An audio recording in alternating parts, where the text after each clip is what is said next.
চাপে ফেলে ইরানকে দিয়ে কিছুই করানো যাবে না, যুক্তরাষ্ট্রকে উদ্দেশ্য করে এমন মন্তব্য করলেন ইরানের নবনির্বাচিত প্রেসিডেন্ট মাসুদ পেজেশকিয়ান।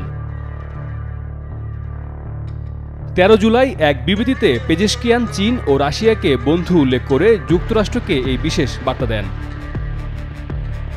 সেই বার্তায় তিনি জানান, যুক্তরাষ্ট্রের বোঝা উচিত, সেই সাথে এই বাস্তবতাকেও মেনে নেওয়া উচিত, ইরান চাপে পড়ে কিছু করে না, করবেও না।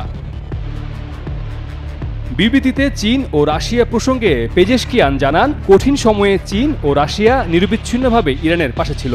আমাদের কাছে এই বন্ধুত্ব খুবই মূল্যবান।